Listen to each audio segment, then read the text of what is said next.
hello guys. كم حاضركم كميك سلام دي guys انتي كلكم دلي لو مالتي زغاطم اب ساوث افريكا جوهانسبرغ ከተማ አዳውና በሸዋት ጣይት ተቀትሉ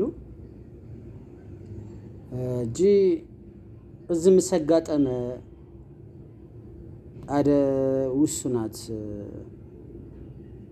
ኤርትራውያን በአሉ ፍለጥ ይለው ጂ እንታይ ክብል ደዴ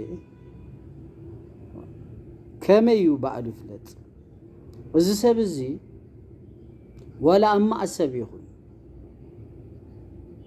ወላ ዝኾነ ይሁን ተቀትሉ እንዳተባለ በአሉ ፍለጥ ገለ ትብል እንደር አለኻ ማለት እዩ እስኻ ኤርትራዊ አይኮንከ አርኬ ማአሬስኻ ኤርትራዊ አይኮንከ ጸገም ዘለካ አብ ጸገም ዘለካ ጋኒን ይኸምበር ኤርትራዊ አይኮንከ እጂ ብፍላይ አብ ስደት ብፍላይ አብ ስደት ነበር ማለት እዩ እንተ ኺልካ መገድ ከም ዝቅየር እማ ንኸይ ገበር ትመኽሮ ተዘይ ኮይኑ ግን ከምዝ እማ ዘረባ አገዳሲ ይኩን ከተአስብ ከለኻ ከም ኤርትራዊ ከተአስብ አለካ ከመ ማለት አገርካ ትፈቱለካ ስድራኻ ትፈቱለካ አዋትካ ክትፈቱለካ ዘአርከይ ብጻይካ ክትፈቱለካ ተዘይ ኮይኑ እስኻ ኤርትራዊ አይኮንካ ዜግነትካ ቀየር ተደለኻ ጸገም ተለካ ጸገምካ አርም ተዘይ ኮይኑ ማዕዘረባ አገዳሲ ይኮን አርከይ ማዓሪ ማዕዘረባ አገዳሲ አይኮነን ምናልባት ገንዘብ ክህልወካ ወይስ ተፈላለየ ነገር እስኻ ተአምነሉ ነገር ክህልወካ ይኽእል